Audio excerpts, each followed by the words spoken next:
So when it comes to restaurants, getting there is the easy part, right? And you got enough money, you can open the doors. It's staying there that you got to beg, borrow, cheat, steal, shiv somebody to stay around for 10 years and have people give a shit. That's true. Like, right? That's actually not an exaggeration. It sounds dramatic, but it really is that dramatic. No, I mean, you gotta do some like dark magic culty art kind of stuff and cook your ass off and treat people well and navigate the Yelp and review system and everything else to stay around 10 years and still be kicking ass is way more commendable.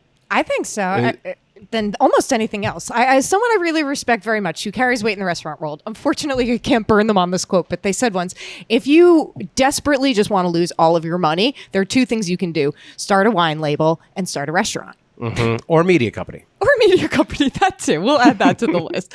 But it just goes to show like how the things that look the flashiest or maybe the most exciting or the most fun are actually, I mean, just incredibly hard shows to put on and keep going for that long. It's like a theater run, right? Yeah, it's like you can climb to the mountain. I mean, it's opening up a restaurant, you can climb to the top of that mountain. It's not easy, man. I mean, you got to find all that. Nobody's going to do it. No one's going to invest in your restaurant. You got to find somebody who loves food and loves culture and everybody else. Banks are like, oh, you want to open a restaurant? Get in line. That's a great joke bank joke, whatever. But and you got to like hustle your ass off. But you can climb to that top of the mountain. It's staying on that mountain, building your own yurt and living there for 10 years and growing out a beard and forming a religion. You know, anyways. These are good metaphors. The whole point of this is we got one of the restaurants in San Diego that really changed the tune of San Diego restaurant culture. Urban Wood, when it opened up 10 years ago, it's not quite 10, it's nine and change. They have a new chef. They got a young chef. His name is Aiden.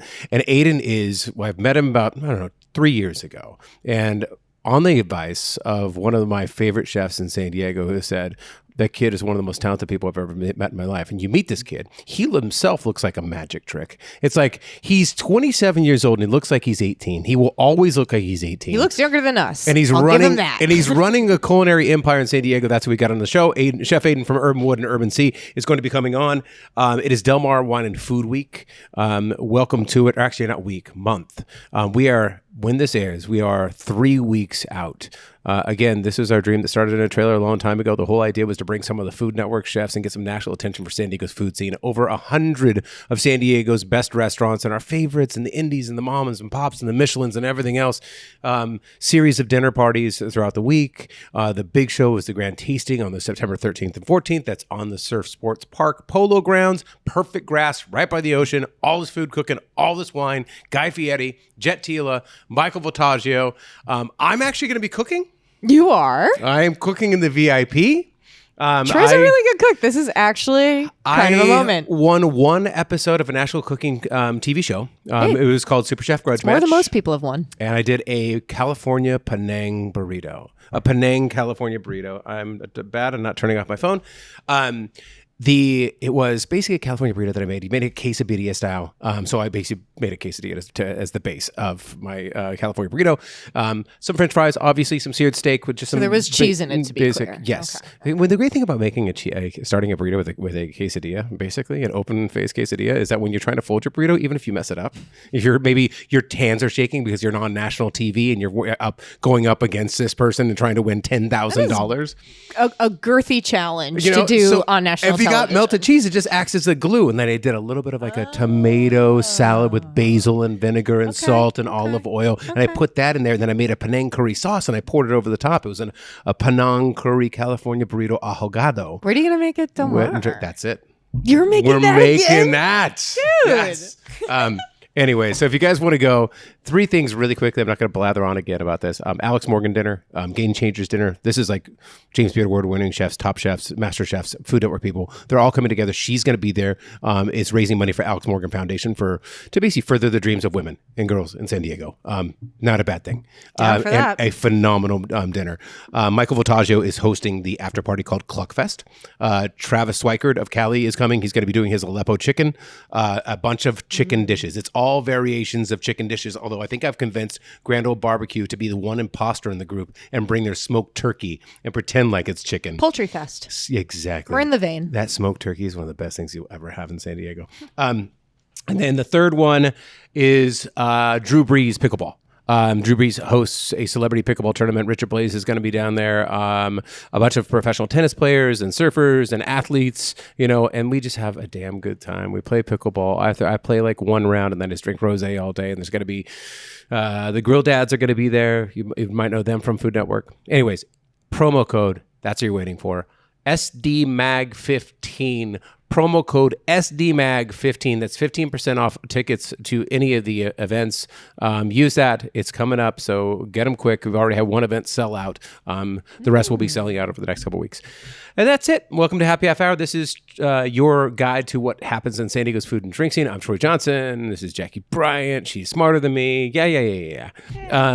And she has the news. Jackie, take it away. All right. And coming to Old Town is Doc Holliday's Saloon. It's opening mid-September. It's from Happy Half Hour podcast alum Pietro Busalacchi of the Busalacchi wider cousin Italian empire, cooking empire of San Diego. The first family of Italian food. Exactly. He owns El Sueño, Don Pietro, and Taco Vibrant Sushi. So it's going to be a Western-style saloon inspired by outlaw-turned-dentist Doc Holliday, which I feel like... chew? Does this inspire you? Because I feel like you're an outlaw can I from a have some dentist's skull past. there? Can I have some skull and have a little spittoon there? A little dip. I haven't. Did you ever dip? Yes. So embarrassing. Yeah, actually I have. I did too. There was a time when I was trying to quit smoking, when I was all just going through it. You're 18, 19, 20. You've got all the vices going. You're juggling them and you're looking like haggard. And you go, all right, you know what? I'm going to quit smoking. So I'm going to start dipping. I started dipping. It's the most disgusting thing I ever did in my gross. entire For life. girls to do, I just thought I was one of the guys, Yeah, it was just, it was terrible. But anyways, I want to do that in Doc Holidays. I feel like it might be. I don't know if you can, because the menu, they've got a very undippable menu, like lobster, mac and cheese, steaks, fish and chips, smash burgers, more. So it's like upscale pub fare. They've got 5 or 6 signature cocktails served in flasks. Busalacchi's not to Holiday's grip, but he is like a tried and true bar professional. So you're always going to have insane cocktails. If you go to El Sueño, phenomenal cocktails. Don Pietro, phenomenal cocktails. This guy knows what he's doing with the juice. He learned you should definitely listen to the podcast he was on. He was just hilarious. Oh my God, it's the best. He's so good. He's so Italian. He was so funny. But he learned how to bartend because he just took a job. He needed to buy a new radiator or something like that. And he needed a job to pay for this radiator. So his friend was like, hey, I work at this place in LA. Why don't you just come on? He's like, shut up for shit. He's like, all right. He showed up and there was a line of people outside of the door, down the block, and it was the Tom from the Vanderpump Rules universe. And this was right before the scandal, because obviously the scandal and when the restaurant opened are pretty much coterminous, if you will. And he learned, trial by fire. That place was packed out and filled with bad behavior, but also people paying a lot of money and expecting good drinks for so that is the place to learn how to do your bar stuff. We've just found out the new name of my autobiography, Full of Bad Behavior. That's going to be it. Anyways, so all right, so that is opening. Doc Holiday. It's opening mid-September. It's awesome. Big. Okay. Old Town. All right, so JK's Greek Cafe is returning to La Mesa. And if you're returning, I've literally never heard of this place in my life. What the hell are you talking about? Not going to blame you for that, because after 40 years, it's been closed for a while. It's La Mesa's Greek institution. It's getting a revival. The new owners are Lisa Solridis. She is of Greek heritage, and longtime restaurant pro Brooks Saunders. They kept the original name after learning that it honors the founders, Jacob and Kostas. So there's going to be classics: heroes, roasted chicken, dolmas, moussaka, souvlaki, scratch-made dip, spicy feta, beet, garlic. It's casual. It's about 950 square feet, so it's like the size of my little house. Blush pink vintage. I guess we're not calling it millennial pink anymore. 950 square feet. That's that's called a San Diego mansion. Yeah, that's like this conference room, my house, same difference. This Greek restaurant. So it's going to be open by the time this airs on 7749 University Avenue. I'm super stoked for this personally. Love Greek food. I don't think we have enough of it in San Diego. The J&K, this is, if you're in La Mesa, you would know this place. And it's just kind of been a humble diner. It's been a humble diner for a very, very, very long time. And what I love about this story is, this is a couple that took it over and, they were like, can we just take over this institution and not just do something on our own and make it our own thing? But what if we took this, because it's beloved, and give it back? Kept the name, but improved it a little bit. So all those from scratch sauces, that's what they're really leaning into. You're still going to have those same dishes, but it's going to be like a bunch of tzatziki recipes. Exactly. They're not going to be reimagined, but they will be scratch made and just kind of kicking up the quality, right? That's it. So my next news item is going to be the Del Mar Wine and Food Festival, but we've already got the digest there, so we're prepared. Okay. So Pally Wine Co. is hosting its Summer Sessions Backyard Bash, and I actually think they're the perfect place to do this because they have the most incredible fleet of chilled, sessionable drinking wines right now, just like pure patio Pally's pounders. awesome. Yeah. Oh, I love it so much. So And their back patio is like it's a vibe. In Little Italy. I'd be hard pressed to think of a more like backyard open oasis, like kind of tucked away, cool area. Yeah, it's right on India Street, and they did a really good job just insulating it from India Street. So there's like a lot, of foliage You around, walk and right it's through very their private. little, like tasting room, and right in the back, it's like it's almost like it reminds me of Austin, Texas, because you get like this. It's like really like almost like dirt with chairs in the dirt, and that's got like this patio. Oh, is that what it's like? Yeah, it's awesome. I believe you. Yeah, it's great. Oh, you haven't cool. been? No, can you believe We it? did your going away party there. I know. Well, Pally, not Austin, Texas. Oh, okay, got it. You haven't been to Austin, Texas? No, we're talking. Sorry, I haven't been to Austin. I have been to Pally. Oh, okay. We got totally confused. But Yeah. Pally Wine Co., amazing little rooftop there on India Street. So this Sunday, August 24th, from noon to 3, this will be at the Little Italy Pally. It's a backyard party with wine pairings, food by Ashley McBrady from Cellar Hand, Rob Stryker of the friendly Vanessa Corrales, Michi Michi Bakery, like the best bakery situation in San Diego right now, and Anders Rubini from Paradisea, and more. And proceeds are going to benefit the Very Good Foundation and Zero Food Very nonprofits. Good Food. Yeah, the Very Good Foundation is one of our favorite organizations in San Diego based. We've been trying to connect farmers and makers and do positive food development in San Diego. If you grow something good and do it right, they get it in the hands that need it, that sort of thing. And what was it? Michi Michi. If you haven't seen Michi Michi, you got to go. But read the story on San Diego Magazine's website because it's a really cool shop, run by a woman. I can't remember her name right now. But it's a collective, and they bring in little micro bakeries from around the city to do like collabs or weekend residencies. And they share tips, they share the equipment, it's a really, really cool experience and a sense of community in San Diego's baking scene. All right, that's it. What else?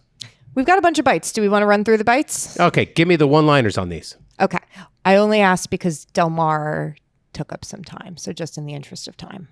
Let's look through there. Here, let's look through this together since you can't see it. Secret Sister Bakery, South Park, celebrating 4th birthday, August 31st. Suncoast Market, Imperial Beach. A market is opening in Imperial Beach. Spitz, remember Spitz? Coming I sure back do. Vegan royalty. Vegan royalty is coming back to PB. Happy Medium North Park is a finalist for the bar program of the year at Vine Pair. Congrats. Also alums of the podcast. Baja Street Food Fest at Rancho Valencia. They've got some of the better like Tijuana and Valle de Guadalupe chefs coming up into Rancho Valencia. If you want to go for like a really nice night out, they've been doing a really good job of bringing down like Michelin star, James Beard award winnings, and like locals and involving locals. Watch out for Rancho Valencia's food program. Friends of Finca. Oh, this one's cool. This one is cool. This is like a bring your green hat situation. Okay, then you take this one. All right, so this is the Friends of Finca Porron party. It's Tuesday, August 26th, so this is next Tuesday, 5 to 8 p.m. Chef Joe Bauer of Finca and Dante Romero of the Lion's Share. They're hosting the messy communal wine tradition. So, you've got this spout on the glass thing that looks like a beaker, right? Like we all did chemistry class at one point, and it's got a spout on it, and you hold it as far or as close, depending on your skill level and your risk level, away from your mouth, and you pour, and you try to get the wine from the spout into your mouth, but you don't have to do it clean. Like in Spain.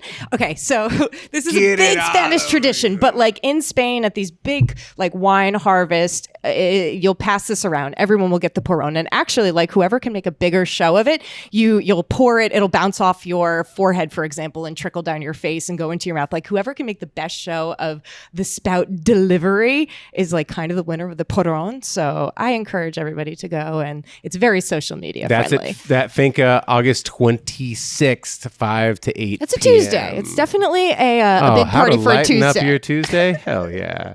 All right, that's all Jackie's news and notes. Now we're going to go ahead and bring in today's guest, one of the most talented young forces in San Diego's food scene that I've seen in a very, very, very long time. He's bringing a feast. I see him out there. Aiden from Urban Wood and Urban Sea. All right, so our guest today, he grew up in Australia on a small farm just outside of Byron Bay. Great surf, by the way. Mom raised chickens and ducks and veggies that she sold, or the family sold, at farmers markets. He tended to animals during the day. He learned butchery. He moved to San Diego. Actually, between that, he was in a punk rock band, kind of wanted to become the next Buzzcocks. Gave that up to become a chef. Moved to San Diego, cut his teeth at Kettner Exchange and Fort Oak, and then got a shot as the executive chef of Herb and Sea. You know a great talent when you see one, and I mean this. He's sitting here right now. Obviously, you guys can see that. Oh, this is on video. Yeah. Oh, we have entered. Oh, so I can future. continue talking about him like he's just not here whatsoever. This is great. Aiden Owens, welcome to the podcast, my friend. Thanks for having me, guys. But you know a real rare talent when you see it. Genuinely, when I knew that you had been hired at Urban Sea, and that's a high profile restaurant in North County. Christopher Puffer, Brian Malarkey, have a great track record in San Diego, a wild track record. They're a 1-2 person circus, But it's an important restaurant in the scene, especially in Encinitas, because Encinitas was sleepy for so long, and anybody that gets the seat there, the post there, the leadership role, I called around. I said, who do we know that knows this guy Aiden? And I called Brad Wise of Fort Oak. I go, what do you know about Aiden? And he goes, God damn it, he stole that guy away from me, man. I hate Brian Malarkey.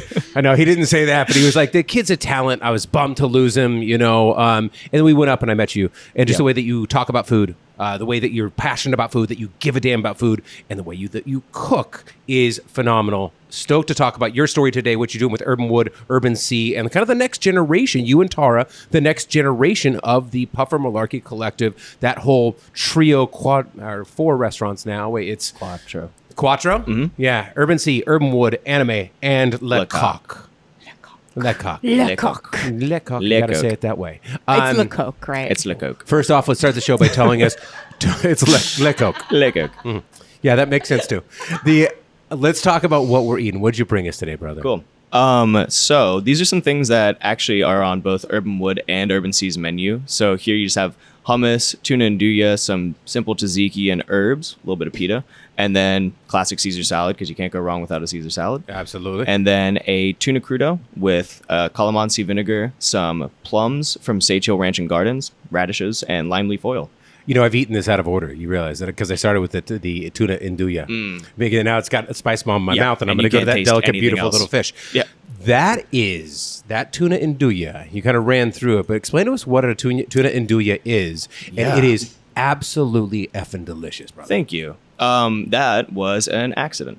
As all good food does. Yeah, So we were doing inventory last month. Let's start there. Mm-hmm. And so we're going through, and I was an accident. My family tells me. Yeah. So. Oh, me too. Yeah. I quickly found out. That did better than I did. That is way more successful. We love than you. I I am. love you both. I just want to say that. You've made it much further than that. That's only been around for like 2 months, so we'll see how far it gets. But so we're doing inventory, and we're looking through the freezers, and we're looking through the fridges, and we're looking through like just what we have on hand. And our thing, so tuna.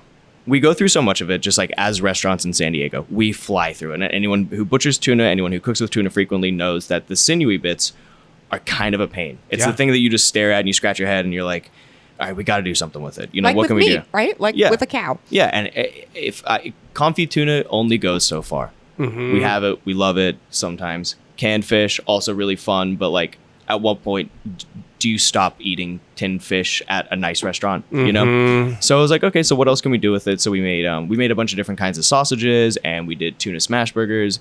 We did the stuff, merguezes for a little while, and then the texture is really hard to get right. Yeah. So we did different like salinities to it. We dried it, we cured it, we did all these like different trial runs, and a lot of them were really good, and a lot of them were really bad. Mm-hmm. So eventually, I was like, if the texture is the problem, then why don't we just get rid of the texture? Just put so much like other stuff around it and make it more of like a spread. Yeah. And then I love andouille.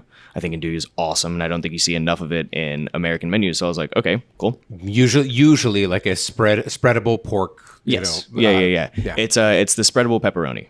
which is spreadable pepperoni, exactly, which is delicious, and everybody loves pepperoni. So it's like immediately like, okay, cool. Your pepperoni's now hummus. Yeah. Okay. Do you like that? Yeah, that sounds phenomenal. Actually, yeah, it's very visceral. Love it. Andouille is one of my favorite things. If you haven't had it, you definitely. This is a great entry drug for you. It's exactly, yeah. It gets you into the cured spreaded meats, and like, and then you start getting them cold, and like all of a sudden you're just like sitting at Mona Lisa's, like, what's next? Yeah, you know. Right.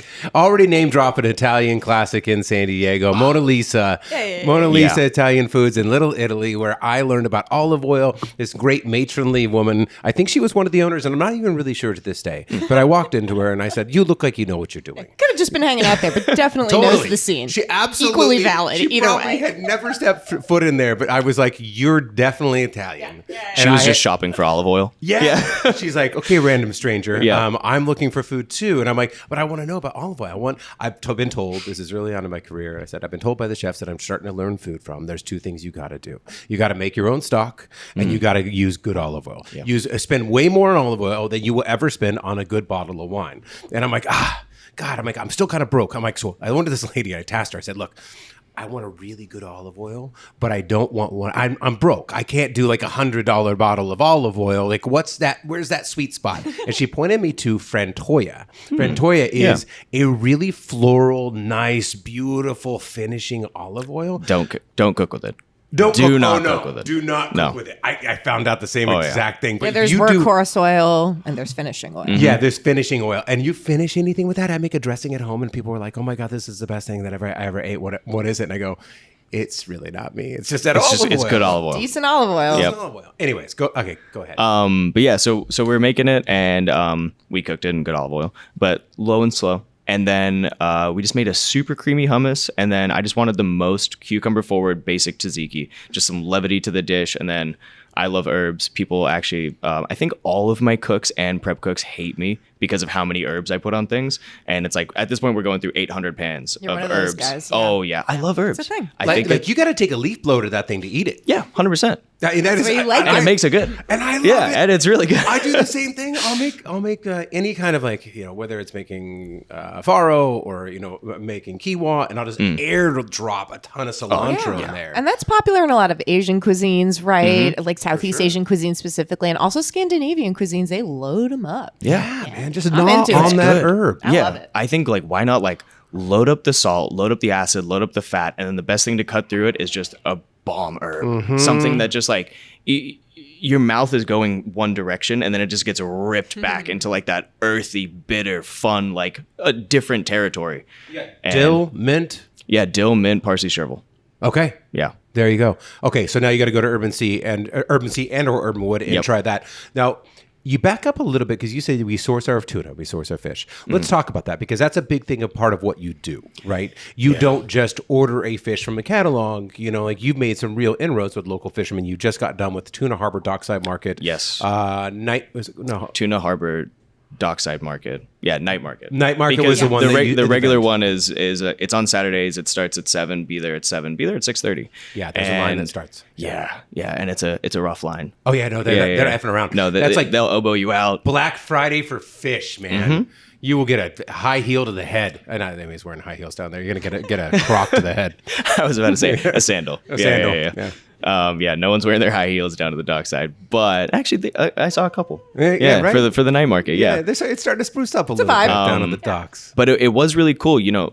Down at the dockside market, like you get this really interesting juxtaposition of like fishermen and farmers who are like coming and because we use their product, and then like people who saw it on TikTok. Yeah. And so they're like coming in like leather jackets and like little slippies and stuff. And you're like, oh, okay, cool. And then the next dude's like coming up like smelling like fish. And just like, he's got the jeans that he was wearing at 4 a.m. catching fish that morning. And he's just like, man, I'm so tired, but this is delicious. Like, thank you guys for putting this on. Yeah. No, he thinks TikTok is some sort of like really good Asian candy. Yeah. It's still from like Captain Hook on TikTok. Exactly. Yeah.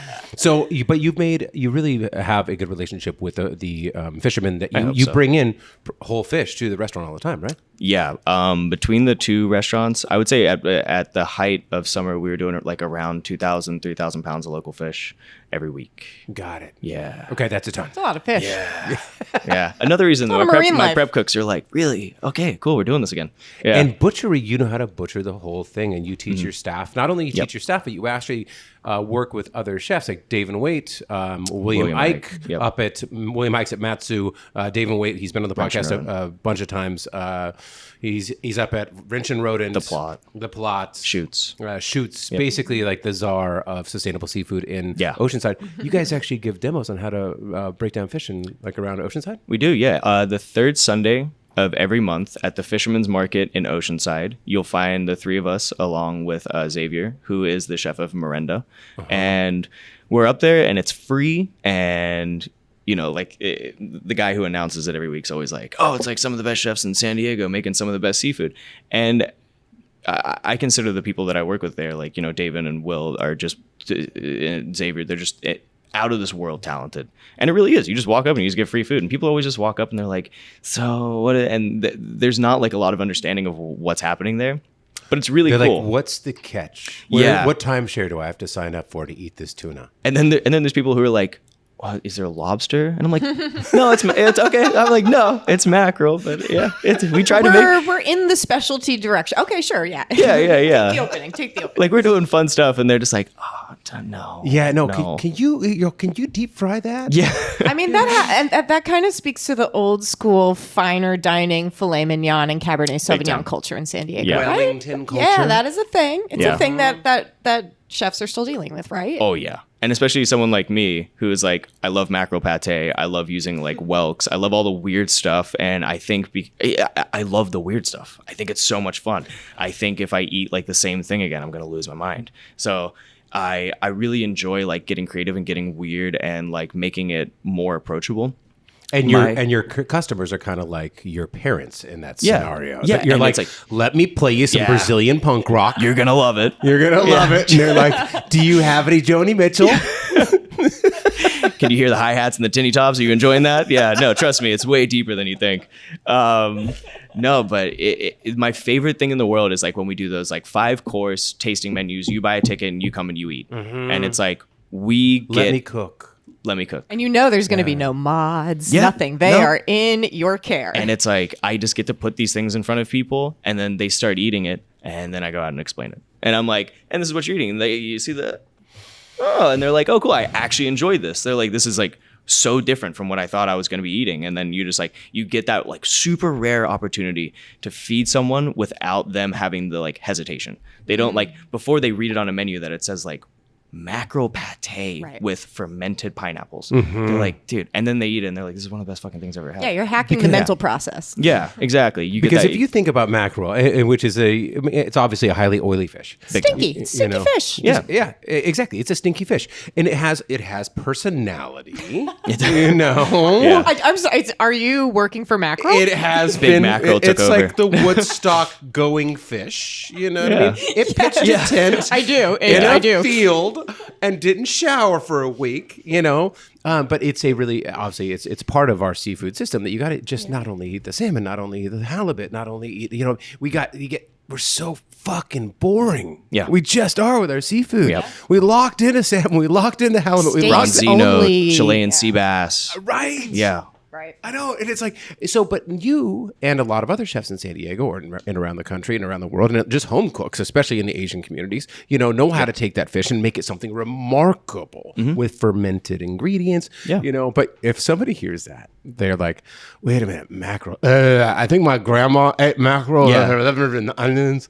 Like it just kind of sees up a little bit. It does give liver and onions, or like right. that It is. segment of the menu. Yeah. I also hear bait fish. It's a bait fish. Yes. Why would I eat it? It's a That's bait what my fish. dad calls fish like that. Yeah. Bait fish. And it's like, no, it's awesome. Especially someone who's like Shane Volberding, who is like the king of catching mackerel. Yeah. And it is like pristine. They're huge. They're the size of a bonito. Right. And he brings them and he's proud of them and they're like awesome and they're treated well and they're firm and they're delicious. And like when you get something like that, it goes from being a bait fish to be like, it's something prized. And so then we pull it in and like, I spend way too much time doing things with it and like being really excited about it. And people are just like, it's bait fish. I'm like, fuck you, man. Like, this took a long time for us to do. You know what I mean? Like, he was out there specifically catching mackerel, and then he like ices it properly, he salts it properly, he brings it to us, like we break it down properly, we cure it, we do this, we smoke this, we pate, and it's like there's so much time and effort that goes into this, and then you're just like, it's a bait fish. I'm like, no, dude, that's love. Right. Yeah, that's care, that's attention.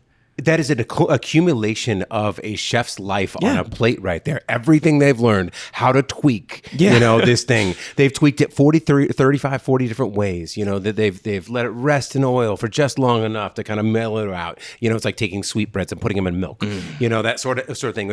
I know how to take the unctuousness out of it. I know how to give that fish a shower. You know what I mean? Yeah. I know how to clean it up. Right. I know how to clean it up. Make it business presentable. Yeah. And it's like, people throw off these like quote unquote bait fish or the other fish or whatever, it's like, look, I was once the intern writer. It's not the intern fish. You know what I mean? It's like, I'm like, I was once, I think I had some skill. Yeah. Right. All life is valid. Yeah. Right. All life is valid, man. Anyways, I don't know where the hell we're going after that. This is deep and I love it. But I actually do think how we respond to the so-called weird things that are numerous and everywhere, it actually informs how we think about everything else. It does. And I don't know. I feel like we can say that just about like culture nowadays is like people are so stuck in their ways. So like anything that's new, anything that's different, you immediately have that hair trigger like, whoa, what's going on? And it's like, and then as soon as you kind of like step out of it for a second, you're like, oh, this isn't that bad. Like, oh, this is actually kind of fun. And then it's like, oh, I actually really enjoy this. And then you're going and buying mackerel. Except for anything new, and I open the show talking about this, is that with restaurants, everybody wants to try the new thing, right? It's that cult, that sickness of new. New. Well, it's like humans. It's like novelty. It's been open 7 days. I'm not going to that old restaurant. Oh my God. Yeah. That is so yesterday. Yeah. It's true. I've done things or said things or not gone for just totally lizard brain reasons. Like the internet tricked me into thinking it was passé, or I've done it already, or I know about it, and like it's just rarely ever actually true. I know. Well, and the point that I bring up about that is that like Urban Wood is coming up on its 10th year. That it's I actually can't believe that. I know. It feels like it was yesterday. It's a decade. Yeah. And you are part of the new guard of that Brian and Chris and Tara and everybody that's been around their scene for a while is trying to find the new talent, the new people who give a shit, and you're part of it. But respecting something, and especially in the restaurant scene that's been around for 10 years, is a lost fucking art. You know what I mean? And you know how long it takes? You know how long it takes to get a restaurant? Anthony Bourdain famously said that, a restaurant isn't even on its training wheels until 6 months in. Because generous you had too. people who lied on the resume. You had people doing blow in the walk-in. You had whatever it was. Electrical issues, their new build-outs, this. I mean, right. from everything from cultural to structural to procedural, there are about 8,000 things that could go wrong, right? Yeah, and to make it 10 years. So how do you feel like taking over something that has a little bit of history and could be seen as no longer the new kid on the block, but how do you take that kind of like, repute and make it fresh? Big question. Yeah, you're like, well, I'm the Lord and Savior now. Yeah, all right. Yeah. I'm the new guy. Jumping in is it is, and so of course, me being like young, I've always been the young one. I've always been the one that was just like, okay, cool. Well, if you're not gonna just like look at me in a certain way, then I'm just gonna go crazy. I'm just gonna like push as hard as I physically can, and I'm just gonna like make it whatever I can. And then that was the first kind of place I was like, oh, you can't do that. I was like, let's just change everything. I was like, let's strip it down. Let's like flip it over. Let's like, let's make it, You're all turning over tables. Yeah. And everyone's like, no. There's a history here. There is. And there's a clientele that has been following it forever. Yeah. And especially like you just said, is like everyone wants to try the new thing, and everyone wants to. And it's like right now, it's like restaurants are opening left and right. There is. And closing left and right. Yes. Because the cult of the new. It's like, okay, we were there for 5 seconds, and now we're moving on. So we have this like roving pack of people who are just there for like their TikTok videos or their Instagram photos, and then they move on. Yeah. You know what I mean? So it's like you might have like this one crazy busy week, and then it's like, where did it go? Did I do something wrong? You know what I mean? Like, I'm so sorry. Like, okay, we'll fix it. I swear. Like, please just come back. Oh, I failed to be born again. Yeah. So, fascinating. But it is like it's a San Diego landmark. It's big, it's beautiful, it's grandiose, it's such a cool place to be in. And so what we're trying to do and what we're like talking about doing is pulling it back and then going just like very ingredient driven again. You know, it's something that I preach and I never stop talking about. But San Diego has such awesome local stuff. Like our farms are insane, out of this world. Chino Farm, Sachel Ranch and Gardens, like Cyclops Farm before they moved off. Even the Ecology Center, it's not that far of a drive. Yeah. Like we have these the Ecology Center, for you all, just earmark that for our viewers, is up in San Juan Capistrano. Yeah. Great chefs, great farmers markets. It's basically like a holding center for food brains, you know, and they gather and they feast. And go to a farm dinner on the Ecology Center. It's like, it's a transcendent experience. It's like, you just feel a certain way the second that you walk into that place. Yeah. You know, there's like the Rainbow Road that has like peas, and you have Evan Marks in his Grateful Dead hat, and he's like just so happy, and you're like, oh, okay, I am somewhere. Yeah. This is a place to be. Yeah. But getting back to like the ingredients in San Diego, the farms that we have, the fish that we have, the ranchers that we have, like we have amazing stuff here. And when you're working in a place that's like so big and like it's so time consuming and you're getting pulled 50 different ways, like sometimes it is just like, all right, this is easier. Yeah. Right. For sure. And it's like, and a lot of these places that we buy through, specialty produce, like even Vesta, stuff like that, like they do have farmers market options. Yep. However, you don't get to like meet the people and you don't get the really cool stuff is what I've noticed. And we chatted about it right before we started, but you know, what do your days off look like when you're trying to build those relationships? You're at a farm, you're at the docks, like you are talking to someone, trying to find out like why they do what they do and what makes this plum better than someone else's. Holy shit. It's By a the really way, good I plum. just had a bite of that bluefin. That's bluefin, right? Yes. Yeah. That's local bluefin, I would imagine. is, yeah. Okay. Local bluefin. What the hell did you do to that? Nothing, right? no, not really. lot. Yes, salt and then like just a little bit of dressing and some good plums. What's the dressing? So we do a calamansi vinegar and then just a lime leaf oil, and we mix it with like some Calamansi vinegar and a lime leaf oil. Nothing. It's nothing. Yeah. You know what I mean? Again, yes, you're right. Those are very basic ingredients, but they're also very interesting and compelling ingredients. Yeah. And that's why they put that lightly with a great ingredient to your point. awesome piece of tuna. Right. An awesome plum. Yeah, and a really good plum. Yeah. Like an insanely good plum. They're kind of boozy in a weird way, but in a fun way. I probably eat too many of them, and they are overly expensive. Damn, that's good. It's a good plum. It's a good dish. This is like, you know, anytime one hits the window and we're up it, I'm like, I'll be back in 2 minutes. You know, I immediately go back and I just inhale it. It is such just like a fun Clean. Yeah. Yeah. And it just hits those notes and then it's gone. Yeah. And you're just like, wow, that was it. It's just like the best first date ever. And then you never see them again. I am surrounded, suffused by dino nuggets in my life, my friend. You know. So when I get something like this, one of the most majestic fish that comes out of the sea, that sea right there, Yep. just down the road, a plum that actually tastes like what a plum was supposed to be when God invented the plum. I'm not going to get religious here. Whatever. 'Tis the season. Whoever invented the plum, whatever invented the plum, you know, the mushrooms that are going to take over the world one day through people. And That'll be fun. Yeah. At least you won't have to stress about like ticket times anymore. That's Sign me up. Put me in, coach. if they invented the plum, that is what the plum tastes like. That's what you've really embraced by coming here into San Diego. And obviously you saw the natural resources you had. You saw the advantage that you possibly had as a chef. And you were like, you taste something like that. And you're like, this is how when older people, like my dad, I remember my dad, when I brought a farmer's market apple back to him one time. And it was one of the first times when farmer's markets were really happening. And like we're really starting to get those foodways into the city center. You know, thanks for Cat White, who was one of the progenitors of the first people to actually really do farmer's markets and do them well in San Diego. Little Italy was one of the first. Now her daughter Bridget is running it. I brought an apple to him. He took a bite and he goes, you saw him recoil. You know, you saw him like, holy shit.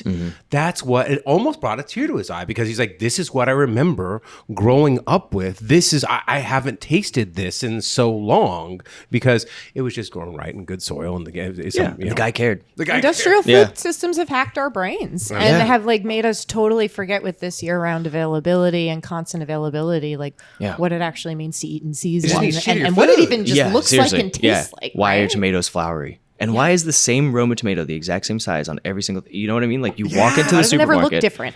It fucking freaks me out. I remember one day. I want to look like a shitty class photo. That's what I'm saying. I mean, people look different. We come from the earth. Yeah. Yeah, right. I want that one kid that's got the black eye. Yeah. You know Yeah, what I yeah, mean? yeah. The one kid that's always got like a dried booger on his face. You're like, that's what fruit should look like. It's authentic and it's real. Yeah. No, I remember like the day that I realized things were worse than I thought was one of my prep cooks like walks over with this like a box of the sun-kissed lemons that if you walk into 99% of restaurants, they have the same box of lemons. Yep. And he shows it to me and he's like, why is there ingredients on lemons? And I was like, what? And I was like, what are you talking about? You know, because there's the lemons we use. Yeah. And so like we look at it and there's 12 ingredients for the lemon. And I was like, there's 12 ingredients on a lemon? So I started Googling and it's like, cancer causing, terrible for you, this, and organic wax. And I was like, what the fuck is on our lemons? Right. And I was like, and we zest, like I put so much zest in stuff. Like the amount of zest that I use in my food is insane. And I'm like, oh, I'm just inhaling this stuff. Like I am ingesting this every day and I'm feeding it to people, which is the worst part. Yep. Unknowingly. So I like immediately back to the farmer's market. I was like, who can give me 150 pounds of lemons a week? Yep. And someone was like, I got you. I was like, great. And then it turned out to be cheaper than the specialty produce that I was getting. And I was like, okay, I mean, it's commodity. Obviously, they also have farmer's market lemons and they do a great job. Yep. But it was like, okay, I'm now supporting this lady who does like a little bit of business. She sells, these little like baskets of lemons for $1 a piece. Yep. And now she's like able to sell 150 pounds of it She's at got one a bulk time. order. Yeah. Right. And she was like, this is rad. You almost broke that woman, by the way. Yeah. You know what I mean? Like that's everybody who starts up a little business, even if you got 5 lemons, they're always like, wait for your first Costco order. That's when every company dies. Yeah. You know, you're like, we don't have the logistics for this order. The amount of farms, fishermen, doesn't matter who we work with at a place like Urban Sea and Urban Wood, we buy so much. Like the Ecology Center, we're doing lettuce, right? And then immediately it was like, their lettuce is gone. And he was like, what the fuck? He was like, we just started selling to you guys. And I was like, yeah, so I'm sorry. Like we bought out the field of lemons. We bought out the field of lettuce. We bought out the fish. And I was like, man, it was this really fun moment when fishermen started calling me. I have 800 pounds of this. And then they were like, then they start being, and this is how much it is for this. And I was like, I'll just take it. They're like, you're going to, what do you mean? What do you mean? You're going to take it. And I was like, I'll just take all 800 pounds.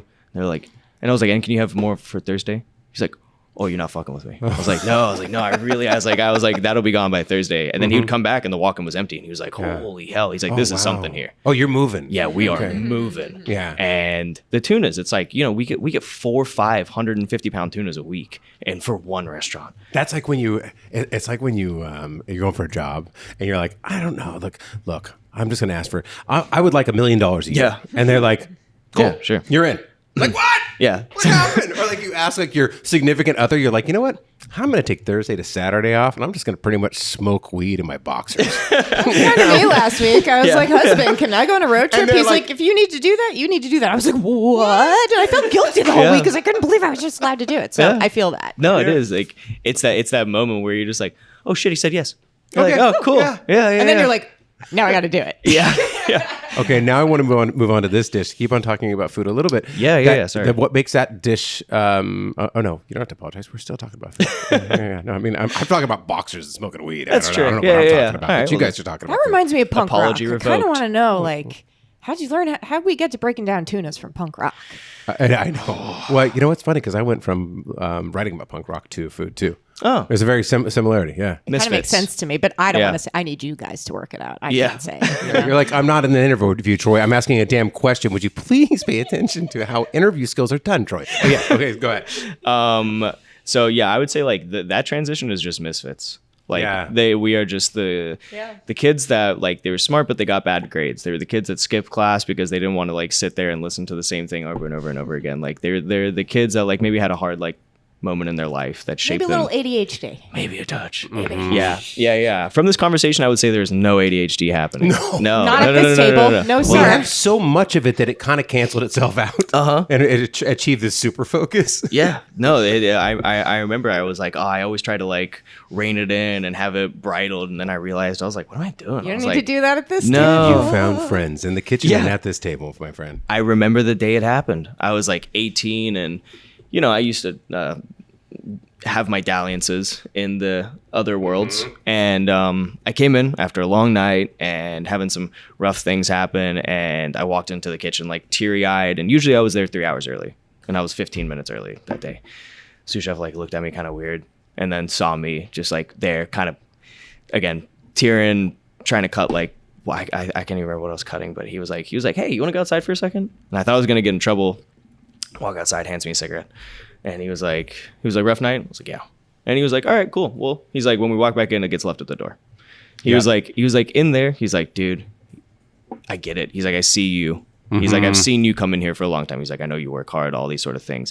He's like, in there, it's not the cliche. We're not the best, but we are family. Yeah. You know, he's like, we're all from broken homes. Yeah. He was like, you think that I have a perfect life? He was like, what are you talking? I just learned how to control it. Yeah. And that was 18. And I was like, okay. And then I started looking around and there's the people who are still figuring it out. And then there's the people who figured it out. Yeah. And it's like, none of them were perfect.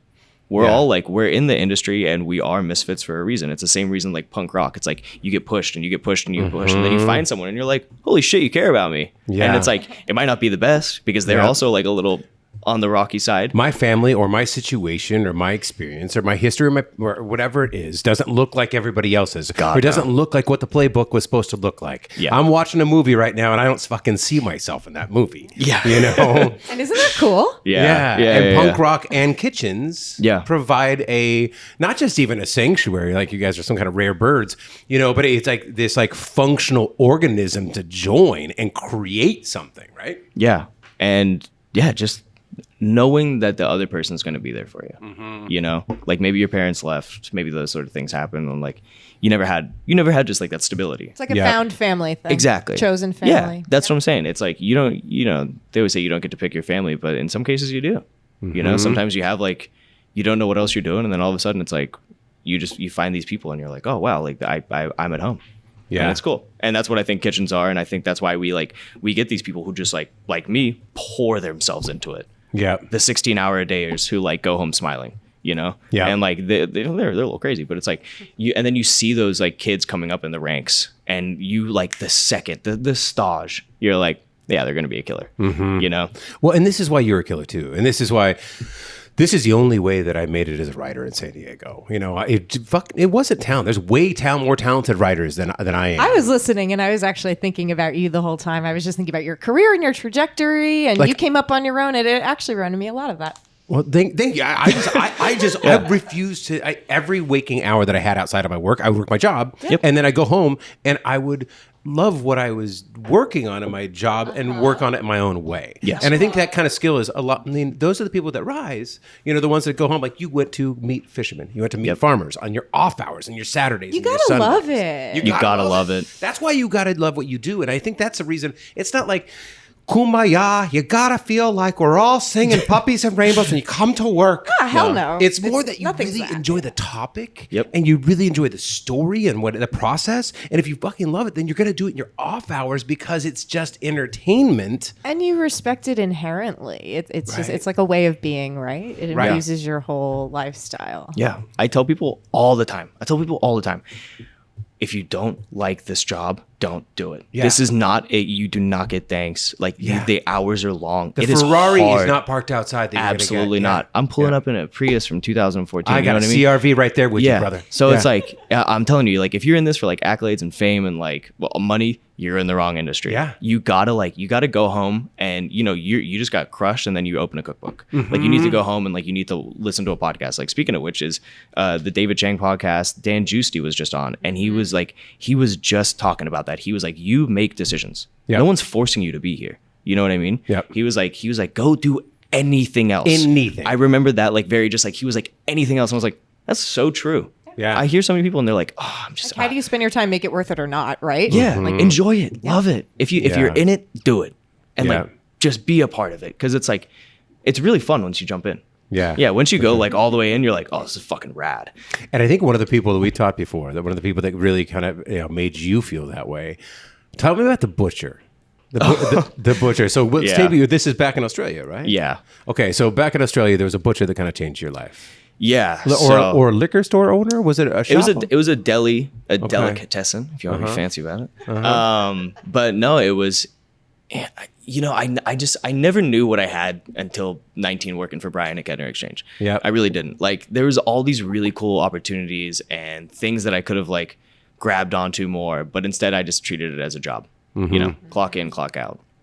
It was a way for me to like continue paying for myself. For sure. But there was this guy, and I was making sandwiches, and I was like taking orders at the time, and making the smoothies and stuff. But he did it the right way, and those sandwiches were fucking incredible.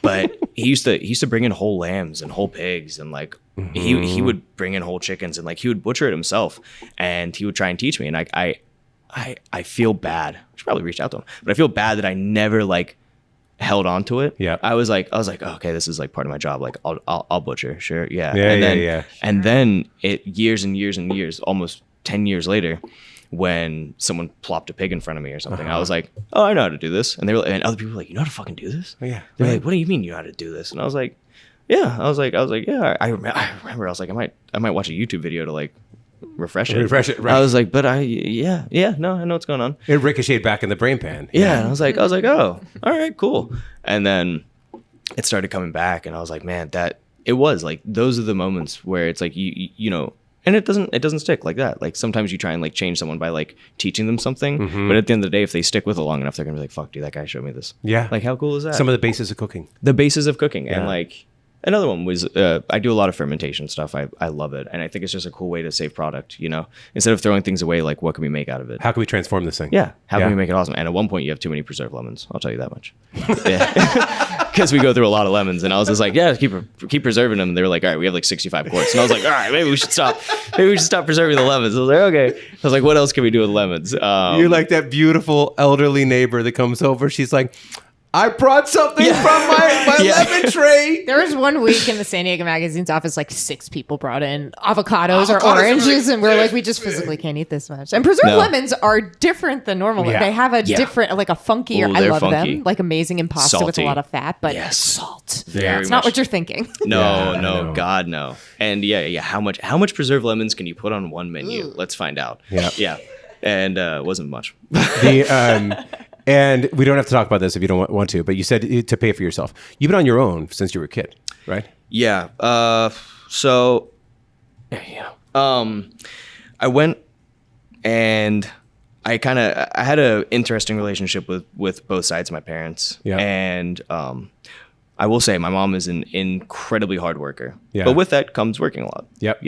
And so other people took me in, and they housed me and like let me stay there, and they did a lot of really like awesome stuff for me. And again, it really comes back to like, when you're younger, you're just not grateful for it, because like you're just like, I'm in this shitty situation, like this sucks, like why can't I be like everyone else? Yep. And then you get older, and you're like, dude, these people like out of the kindness of their hearts like took me in and fed me every night, and stuff like that. And it's like, and it was really cool for me. And then I went out on my own, and I've had a job since I was like 8 years old. I would work with my mom at markets, and like we'd be selling stuff, and like you got weird customer interactions, and that was just part of life. Like, you go home and like you work on the house, and then you go, and then you actually have like a real job where you get to like take home money and like provide and like help. Because you're on a farm. I mean, that's not $1 billion Bitcoin industry. I mean, there's a little bit of work that goes through in that. And we would have international students stay with us to help pay for the rent. So like we would have people from other countries who were like learning English stay at our house.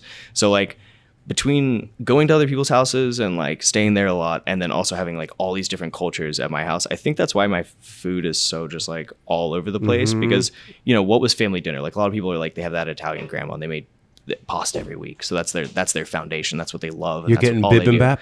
Yeah. And seriously, yeah, I was like taken in by a Vietnamese family, and it was just like, that's what I loved for so long. And then it was like, and then my insane smuggling 6'4" New Zealand godfather would take me to dim sum every Sunday, and so I latched onto that in a huge way. And then I was taken in by a Samoan family, and they would teach me, and I was just like, and all of these things came, and then like all these Swiss German and French and Brazilian people, and like we never ate the same thing every day. We like never had like, I never ate like normal stuff. It was always just like very like outlandish and weird, and like trying all these cultures, which was awesome. Again, non-appreciative at the time. And now I'm like, fuck, man. But a part of you did. Yeah. You know what I mean? Yeah. The part of it that stayed in there that remembers now to be appreciative, right? Yeah. That's the way You got to learn that.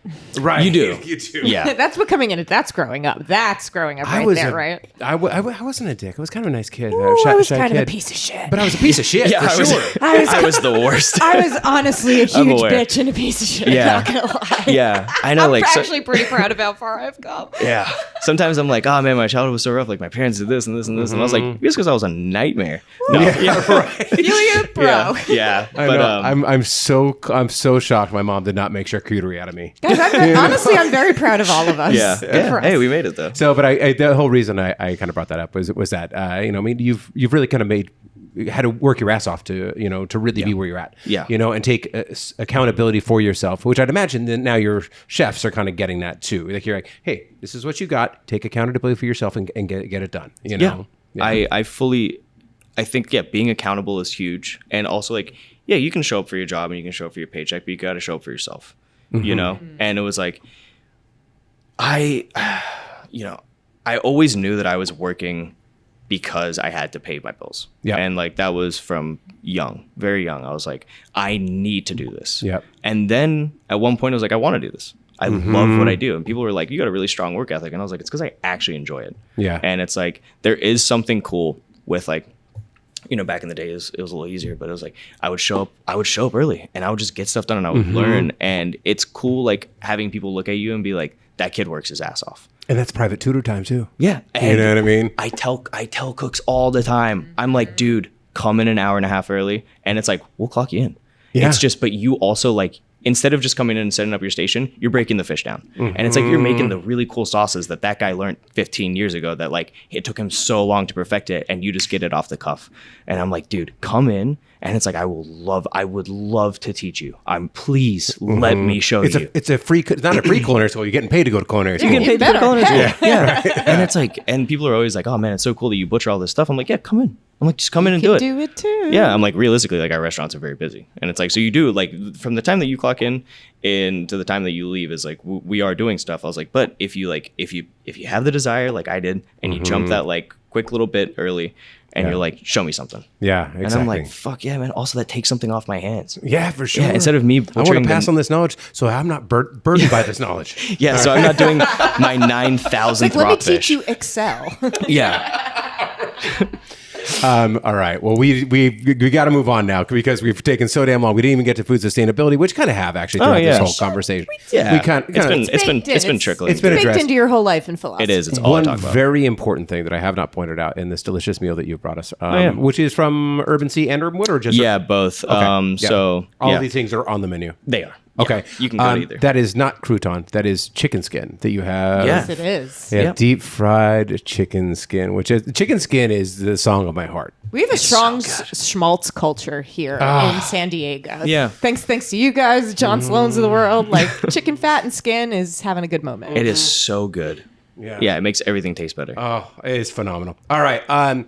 So Aiden, from the executive chef of Urban Wood, the culinary director of executive chef of Urban Sea, culinary director of Urban Wood, soon to run the world. He looks like he's 17 years old. You will look like you're 17 until you're 58. I'm so sorry to tell you this. I seriously, whenever I tell anyone where to eat in North County, like it's always that spot. Yeah. It's always, I'm like, Chef Aiden is, I literally, I call you a savant, and I mean that as like the thanks. biggest compliment. I just think you are one of the best chefs in town. And, period. and one of my compliments to you, and you will be at Del Mar Wine and Food. You and Carlos Anthony and Brian Malarkey are going to be breaking down a whole tuna at the VIP entrance to Saturday, I believe. You're just finding out about this right now. I am, telling you. yeah. Okay, got it. So I do have my knives with me if we're doing one here as we're well. doing one here. Yeah. We're going to plop a tuna down on the table. But if you guys get your VIP tickets to Del Mar Wine and Food, you can see these guys. As he said earlier, he's probably going to be doing the work, and then Brian will be doing the talking on the mic with Carlos. the Chef Brian. Yeah, absolutely. The show. Yeah, the show. That's what people are coming for. Yeah, we get enough tuna in San Diego. You don't get too many Brian Malarkeys. Yeah. That's well said. That is really well said. All right. So, anyways, go check out his food. Urban Wood, Urban Sea. Obviously, Puffer-Malarkey. Anime is fantastic. Lecoq. What's your favorite dish at Lecoq? Oh, the mussels. It's like this blue cheese mussels dish. It's out of control. Ooh, Yeah. two things I never thought to put together, So which means good. we have to go try it. The It's blue cheese ridiculous. mussels, that was the one when I did the review. That was when I was like, I never expected this Yeah, because that's crazy. Yeah, It's it's, so It like actually it gets my haunches up. It activates everything that shouldn't be happening in one tiny little dish, like smelly ass shelly seafood and yeah. blue cheese. Well, because Yes. if you think about mussels, Love it has it. a little bit of a funk, and if you pair that with something, it has also has funk. You got two James Brown in a dish. It's so good. Anyways, okay. So that's that. Go see him. Now we're on to Get Some. This is where we talk about the restaurants and the food that we love across the city. I'm going to start this one off because I just met up with Corey Pastificio. Curcio Lota he's opening up a restaurant in right over by the La Jolla Playhouse called Dora. It's going to be a great restaurant because he won, I think it was 2017. Barilla has this World Pasta Championship that they do every year. And Barilla, you know the pasta. You can buy it in any grocery store. But a cool thing that they do is they invite like all of these chefs to come up with this pasta and make their own pasta and dishes and everything else. He was the world champion in 2017. God knows what he's doing. He has his own little pastificio inside of his restaurant in North Park, South Park. It's right there is that like juncture right by Balboa Park. And they make it and you look up on the wall and he's got all the different tools and everything else about all the different shapes. I mean, it's just part of his culture. When he was a young kid, he would raise snails underneath the staircase in his family home. He would feed them rosemary pasta. so European. I love it. He would feed them rosemary pasta. You do like a bunch of different herbs and pasta because it would fatten them up, right? And it would give Yeah, them, this like- was not altruism, to be clear. Yeah. Oh no. This was escargot under the stairs. Yeah, I was like, man, he had friends as snails. Okay, Yeah. cool. Yeah, escargot under the stairs. That's how even cool. how Italian this guy is. Anyways, he has a hamachi crudo that he's doing, and he does it in olive oil. He cures it in olive oil. And it's just local hamachi. It's actually no, I take it back. It's Japanese hamachi. Yeah. And it was so effing good. Oh my God. He has this, he did like a basil, it's basically got like almost like a basil pea stew on it and everything else. I just put a photo, and I'm going to put a photo in the magazine of it as well. Go to Corey, get that hamachi crudo. It's one of the best things I've eaten. And he's going to be at Del Mar Food as well. Cool. Who's next? I can do it. Okay. Go. All right, so I've been just getting around San Diego's coffee shops lately. After like some years of not doing it too much, I'm revisiting the daytime working scene, and so I've been going to Saigon Coffee a lot, which is not somewhere that like you. It's small, so you can post up there all day, and they're very kind about it. But like, really, you should be moving along and just having a conversation. But I love that place. Jackie's, but I don't. But I don't I'm not because going to. I'm Yeah. civilized. You Because know. I'm still an asshole. Oh yeah, I am definitely still an asshole. But it's so I go like right at like 9:45 because the morning rush is gone, and then Lou's Deli right across the street opens at 10, so I can go and get my kale Caesar chicken wrap and then like have it for a few hours later while being nuclear level caffeinated. Like Saigon Coffee is extremely not for the faint of heart, but it is. I'm addicted to it. I love it so much, and now nothing will do. Oh no, it is. Nothing will do. I love It's it so all I much. can have. I bought their ground beans to have at home, so now I'm like Smart. hyper caffeinating at home, which like I don't really need that, but I here don't we think are. Jackie Bryant needs caffeination. I don't need know it. what I like really don't you, need it.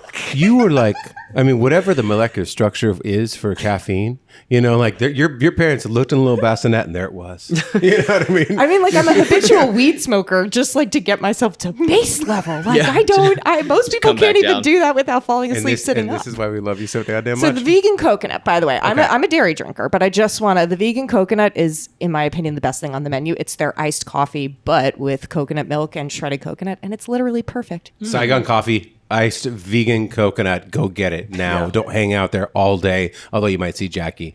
You guys form a little commune. What do you eat, brother? What do you like? I also have to drop in Provecho coffee if we're doing hell coffee. yes. I'm fucking so glad good. that Yeah. you did. Yeah. And what do you get?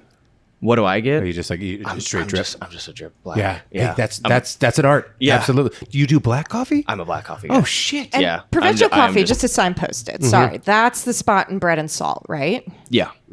So it's really what, like 11 minutes that way. Yeah, Yeah, and not far. Barrio Logan, one Yep. of the like mixed-use art buildings, is run by an architect who gives a shit about like art and culture and food. Yeah. It's rad. Burn All Books has a stand there where you can buy like They do. zines, like You alternative guys are doing way books. better at this than I am.